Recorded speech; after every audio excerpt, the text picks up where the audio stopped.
Hopefully you are coming to this gold counterfeit video too from having seen the first one. In that first one, we talked about these beautiful gold sovereigns. That's the British gold workhorse coin for the last 150 years, maybe even a little bit longer than that. And we talked about contemporary counterfeits. We're going to keep that going, but this time we're focusing on pre-1933 American gold coins. This is going to be an exciting and possibly a little bit scary topic. You're going to have to trust old Dub C because you know I never steer you wrong. If you are new to the channel, my name is Dub C, and I want to thank you for being with me here today. Hopefully you will go ahead and click on that subscription button if you haven't already subscribed. It doesn't cost anything. It's just a way to support the channel. And if you're one of my returning subscribers, what can I say, guys? I wouldn't be making these videos if you guys didn't keep on watching them and giving me such great positive feedback. I genuinely appreciate you being with me here. This is going to be really cool. I've been hoping to make this video for probably the better part of a year now. Wanted to get my sea legs before we dive into this because this is a little bit of a complex subject, and even though it's very exciting when we're talking about beautiful gold coins, there are some downsides to this part of our stacking community, and I want to make sure that you guys are well aware of this. I'm not trying to scare anybody, but pay attention to this if you do stack pre-33 gold, because I think parts of this will be a real eye-opener. If you are new to the channel, I like to begin my videos with a simple disclaimer. That is, I am not a financial advisor. I'm not trying to offer any kind of financial advice. I'm simply trying to share some of my experience having bought and sold precious metals and rare coins for the last 30 or 40 years. And I also like to begin my videos with a couple of concepts or terms that we can work back into the subject matter. So we've already talked a little bit about contemporary counterfeits, and just as a really brief overview, contemporary counterfeit is a coin that is made during the period of time in which those pieces are circulating. So it's not designed to fool collectors, right? They're not making something that's going to sell for a really high premium to a collector, a specialist of that particular type of coin. These are really pieces that were designed to circulate along with the genuine article back in the day and just to be part of commerce. And I've got an example of an interesting $5 bill that I picked up at one of my local shops recently. You notice anything different about this? Well, you can see up at the top, it actually says motion picture use only and movie prop use only. Right here, movie prop use only. But this is not the kind of thing that you would really probably notice very much. This looks like an authentic $5 bill, right? It's not. This is a counterfeit. And I have a feeling that these pieces, and I've seen quite a few of them online, are kind of making their way from China, where they're supposedly used in banks as training currency. But it isn't that peculiar that they look so authentic, other than just a few words being changed. If you're not paying attention, you might not notice it. That's a contemporary counterfeit. They're not trying to fool a collector. You know, there are people who collect $5 bills, people who collect all sorts of currency. And those $5 bills, if they're old and in perfect condition, can be worth lots of money. There are examples that date back to the 1800s that were worth thousands or even tens of thousands of dollars. But that's not what that $5 bill is. That's a contemporary counterfeit, probably going to be circulating within our regular economy as people exchange it for goods and services. Contemporary counterfeit as opposed to a collectible counterfeit. But I also have a couple of other expressions that I want to share with you as we dive deeper into pre-1933 American gold, because this is really a little bit more of a subtle and nuanced field. The first one is what I call re-entry. Now, this may not be what other people call it. This is my own definition, but you are a stacker, probably. You wouldn't be watching this video if you weren't. And you may also be a coin collector. We are mortal beings, and one day we will pass. And when that happens, our collections, should we still have them, will pass on to our heirs. And those heirs will probably take these coins or this stack to a local dealer and sell them if they don't have any interest in keeping them. And that's a great aside. While you've got a second, stop this video, pause this video, write a Post-it note and stick it in your safe deposit box or your ammo can that has the name and address of a trusted coin dealer on it. And that way, should something happen to you, your family will know what to do with your pieces. At least they'll have a better footing of what to do with them. Go ahead and click the play button again now. So that's what re-entry is. They're taking these pieces, they're selling them on the market, and your dealer may take a good look at them, may take a brief glance at them, slap a sticker on them, put them in their display case, and sell them. Those pieces are coming back into the market. I've been very fortunate over the last year and a half that I've found two really beautiful hoards of vintage silver bars that were part of an estate. This is re-entry. And I kind of kept one of those collections, the Lydian hoard, together as an homage to the guy who had collected them in the first place. This guy that had gone out into the southwestern United States and picked these specific bars. I wanted to kind of protect his legacy a little bit. So those bars are continuing to stay in one collection, and I hope that they will for quite a long time. When those bars go back into circulation, when they're picked up again by somebody like me, that is re-entry. But what happens if you have an interesting coin, for example, and you bring it to your heirs, bring it to the dealer takes a look at it, doesn't really understand what it is, has a pretty good idea, pays maybe a little bit less than it's worth, puts a sticker on it, and it goes back into the marketplace. But what if there was something about the coin that the dealer didn't understand? What if it was a super rare variety? Or what if it was some kind of a special type coin that maybe not very many people were familiar with, but they didn't recognize it, a pattern or something like that? That happens all the time. And you can't expect every dealer to know everything about every coin. It just doesn't happen that way. But keep that in the back of your mind, re-entry. Think about those very strange situations when pieces may be coming back into the market that aren't even what the dealer thinks they are. Re-entry. The second term that I wanted to offer to you is the expression extrinsic. Extrinsic. We know what intrinsic means, and we'll take a look at that in just a second here. Extrinsic is the value over and above the intrinsic value. This could also be considered the collectible premium, if you will. So I've got an example here of a beautiful 1928 St. Gaudens $20 gold piece. St. Gaudens $20 gold piece, a perennial favorite, one of the favorite vehicles for stacking if you do like pre-1933 gold, and I certainly do. It's one of my favorite ways to stack gold. This is a beautiful coin. What makes this exceptional? Well, it's a beautiful coin, but it's also MS65 condition. You can see that the grade assigned by NGC there is MS65. 65 is a bit of a higher grade for St. Gaudens. It's not unusual to find these pieces in 63 condition, MS63 condition, sometimes 61, 62, sometimes AU58. They don't tend to be heavily circulated, but a 65 is a pretty exceptional grade. So if you were to try to buy that today, the gold value, which we can find by multiplying today's spot price times the amount of gold that's contained in one of these. And in this case, a $20 gold piece contains 0.96750 of a troy ounce. That's really close to a troy ounce, right? That's how much pure gold is contained within each one of these $20 gold pieces. But if you multiply that by the price of gold today, you come up with $2347.54, $2,347.54. Could you buy that piece for that much money? The intrinsic value, the gold value, is $2,347.54, but you probably would have to pay significantly more for the piece to buy this coin. It has extrinsic value. It's got some collectible premium to it.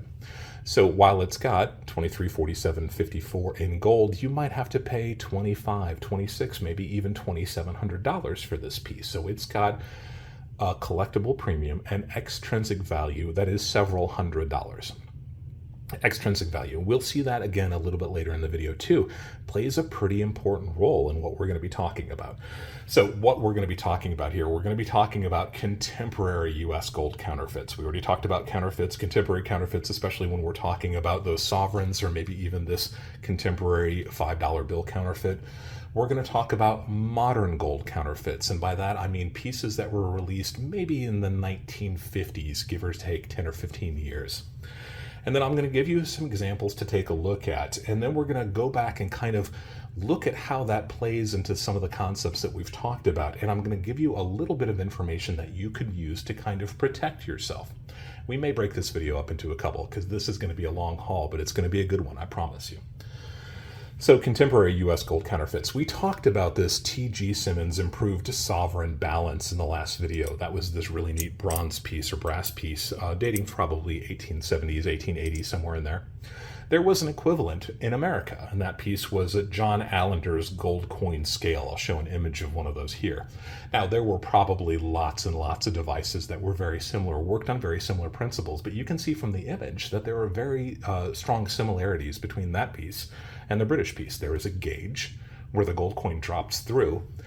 There is a tray that the gold coin is supposed to sit on, and it's supposed to activate the balance if it is accurate, if it is an authentic piece. So this is just an example of an American contemporary gold counterfeit scale. So you have to ask yourself, if they bothered to make a scale like this, would there have been contemporary US gold counterfeits? Now, I'm talking about the same period that this scale was released. Again, this one patented November 27th, 1855. I kind of think that he wouldn't have bothered making these, and nobody would have bought them if there weren't counterfeits out there. Oddly enough, as long as I've been doing this, which is easily 35 years, probably closer to 50 years by now, I don't believe that I've ever encountered an authentic contemporary counterfeit from this period of time, U.S. gold coin counterfeit. Now, we do see quite a few counterfeits a little bit later. And if you are a seasoned gold stacker, maybe you've got a better collection than I do, chime in. I'd love to hear if you have encountered contemporary, and I mean authentically contemporary pieces that were made in the 1850s, 1860s, 1870s, sometime period like that. Because I honestly haven't encountered any in my real life, and I don't believe I've ever seen any examples even offered online. Unusual, right? That's a little bit strange. If they're making these scales, and this was certainly something that was happening in the UK, it stands to reason that there were counterfeits out there. I just don't think I've ever seen one of them. But there is an example, kind of a neat aside. Forgive me as we take this little off-ramp here, and I want to talk about one that we knew that was out there, one contemporary gold counterfeit that we are at least kind of aware of. So in the middle of the 1800s, America started using for the first time nickel in our coinage. And believe it, up into this period of time, we actually had a 3-cent silver and a silver half-dime piece. But about this period of time, towards the end of the Civil War, we released the first real nickel coinage in this country. And I've got an example here of what we call a 3-cent nickel. And we call it a 3-cent nickel because nickel and 5-cent pieces mean the same thing to us in our language. But back in the 1800s, there were other coins that were made out of nickel as well. In this case, this is a 3-cent nickel. So it is a coin that is made out of nickel that's denominated 3 cents. You see there the Roman numeral 3 on the back of it. And note that there is no denomination there, right? It doesn't actually say 3 cents on it. That will be something that's a little bit important a little bit later on. So kind of a pretty little coin, small coin, 3-cent nickel.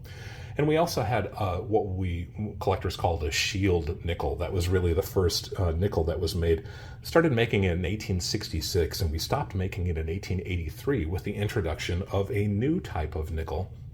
This one designed by Charles Barber. Charles Barber, the designer of the Barber coinage from about the same period of time.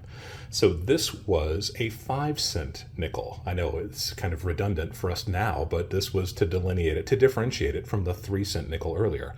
So the shield nickel replaced with this piece, a beautiful coin. You can see that's Liberty. She's got the Liberty crown. She's got stars all around it. Keep that in mind. Got the date down below, got the little denticles. Remember those raised bumps all around the outside? These are all features that we're going to be looking at here in just a second. Why was it called the V nickel? Well, just like the 3-cent nickel had the Roman numeral for 3 on the back, the 5-cent nickel had the Roman numeral V for 5 on the back.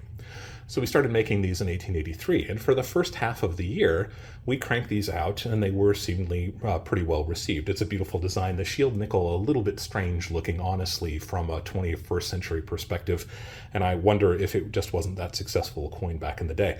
This one, I think, a lot more attractive. Barber is undeniably a pretty good coin designer, but there was not the word cents on the back of this piece like you see here down below the V. You can see that word cents down here. As with the 3-cent nickel, there was not a word that says cents. It was just understood that that is 3 cents. So that's the way these nickels were produced originally in 1883. And interestingly, we think, anecdotally at least, that there were surprisingly, there were some bad guys who saw this as an opportunity. And what they did was they took these brand new nickels that had just been introduced, and maybe they hadn't been widely seen throughout parts of the country yet. And they took something called gold leaf. Gold leaf is an incredibly thin foil of gold. It is microns thick. It's so thin that even though it kind of looks like tinfoil, if you touch it, it would rip. But a skilled person knows how to apply this, and everything back then was gilded, was gold colored. You had gold picture frames, you had bronze statues that were gilded. This was a popular thing that was done. So this would have been readily available, and for literally probably half a penny's worth of gold, maybe even less than that, you could take one of these brand new nickels and you could gold leaf it. And by doing that, you made the gold nickel, or the nickel, look like it was made out of gold. And on the back of it, it didn't have the word cents. So now you had what looked like a gold coin with a great big V or a great big 5 on the back. It looked like a $5 gold piece. And I've got an example of one of the gold pieces that would have been circulated about the same period of time. Remember, we looked at the stars going all around Liberty's head. We look at the crown that says Liberty on it. We look at the date down below. You know, while the style is slightly different, the design elements are all very, very similar. And more importantly, the nickel has a diameter of 21.2 millimeters. The gold piece, 21.6 millimeters. They are literally less than half a millimeter off in terms of their circumference, their diameter. Check that out. So if you feel these, they feel virtually identical. Now, gold is an incredibly dense element, as we talked about in the last video. Nickel is a dense element, but nowhere near as dense as gold. I believe these also have a fair amount of copper in them too. So the weights wouldn't have been the same. But if you were one of those bad guys who had gold-plated one of these nickels, you walk into a local shop and you buy 5 cents worth of candy, and you slide that nickel across the counter without saying a word, this now gold-plated nickel, not against the law to gold-plated nickel, right? If that clerk gave you $4.95 change, well, that was just the clerk's mistake, right? You didn't have anything to do with that. If they wanted to give you a whole bunch of money back for your nickel, that was on them. And these pieces became known as the Racketeer Nickel. We have some evidence that these actually did circulate, that this was kind of something that happened. Now, for a long time of my numismatic career, it was one of those things that people talked about, but it was almost kind of considered a myth. And I think that there are probably quite a few of these 1883 V-nickels out there that have been gold-plated long after this period of time would have happened. It's a conversation piece. It's an interesting piece of trivia. But apparently there have been some of these pieces found in the American Southwest not too long ago by metal detectorists. So these pieces had been recovered from 4, 5, 6 inches of ground, still with some of their gold plating on them. So there is at least some evidence to suggest that this actually happened. These people were passing gold-plated nickels off as a $5 gold piece. It must have been enough of a concern of the United States government because halfway through 1883, we started putting the word cents on the bottom of these. And that, of course, would have ended this possibility. If you saw a gold-plated nickel, you wouldn't have think much about it.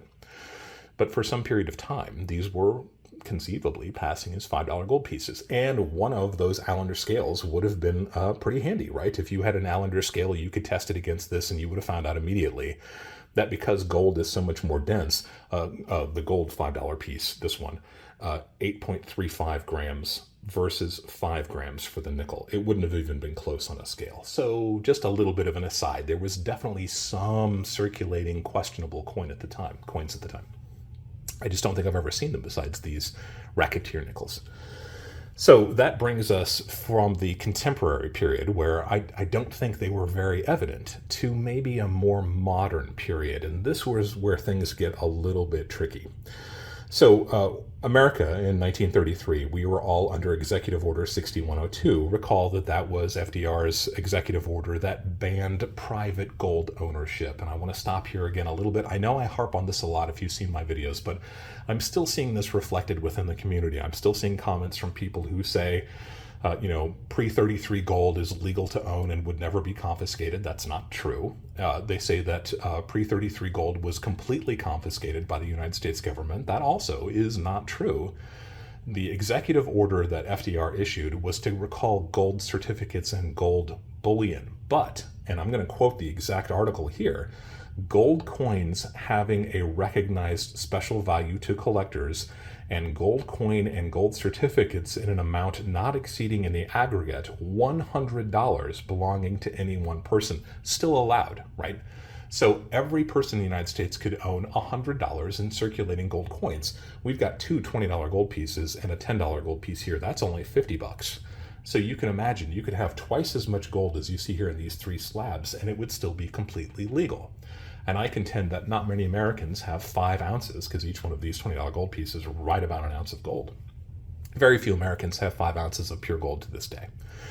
So it clearly didn't ban Americans from owning gold.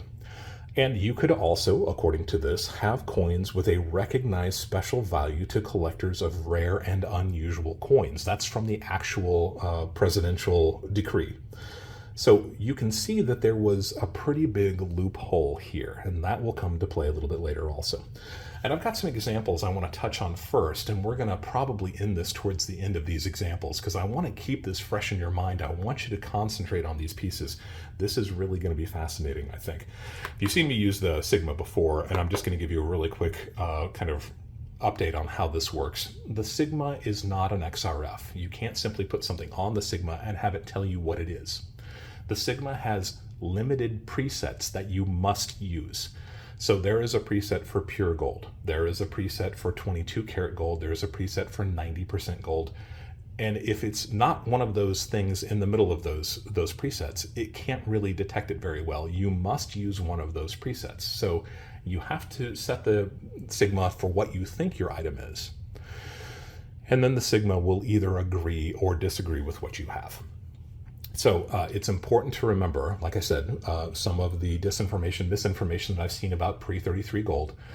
Every piece of American gold coins made from about the gold rush, a little bit before that, but let's just use the gold rush. It's a great marker. Everybody remembers 1849, right? Minor 49er. The gold that was made, gold coins that were made from about 1849 to about 1933, when we stopped using gold coins in this country, were made out of 90% pure gold, 10% copper, 90% gold. That's just like our silver circulating coins, right? 90% silver, 10% copper. So gold coins made in this period of time, all 90%. I'm going to quiz you on that. I want you to remember 90%, right? Pre-33 gold is 90% pure. So we're going to take a look at our Sigma. We're going to run calc. That's how you kind of refresh the system. And it's already set at gold. You can see gold 0.999.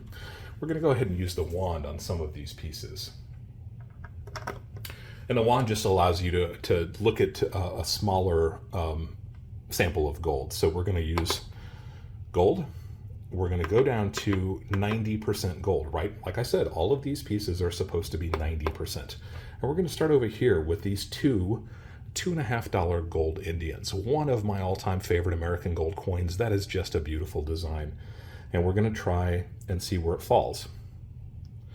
And you can see the brackets there on the side and the cursor that is essentially right in the middle of those brackets. That means this piece registers within the Sigma at 90% pure. That's exactly where it should be, right? We'll take a look at this one here on the right. Same situation. It reads at 90%. That's where it's supposed to be. No problems there. That's exactly what's supposed to happen. What happens if we run it up to 91.7%? That is 22 karat gold. That sounds familiar. These sovereigns made out of 91.67% pure gold, 22 karat gold. So we're going to try it at 91.7 and we're going to see how these pieces do. Outside of the brackets, right? The Sigma does not like that. It does not think that this is 91.67. This one as well, outside of the brackets. It's got to have this little black cursor within those brackets for it to register where it's supposed to. So these pieces register like they're supposed to, 90% pure gold, but Sigma does not like them at 91.67. Let's try it on these pieces over here. We're going to go back down to 90% just like we did before. And we're going to try this piece. It's just a little bit outside of the brackets. That's a little bit peculiar. We can maybe move around a little bit, get it just inside the brackets. How about this one over here?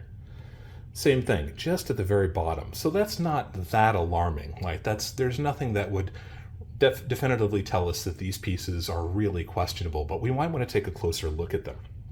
Let's try those at 91.7%. Inside the bracket immediately, right? Same for this one, right inside the bracket. That's a little bit unusual. Remember, these ones read fine at 90%, but they didn't like it at 91.7. These ones a little bit iffy at 90%, but definitely 91.7. No problem with those, right? Interesting. Let's try this $10 gold piece here. And we're going to move him down to 90% also. And remember, all of these are supposed to be 90% silver. Isn't that a beautiful coin? Or 90% gold. Beautiful coin. This is St. Gaudens' design, one of his better designs. People don't think about St. Gaudens' pieces as often. The $10 gold piece, we tend to focus on the $20 St. Gaudens instead, but I think the $10 gold piece is every bit as beautiful, just a slightly smaller coin. Let's try this one. 90% gold is what it's supposed to be.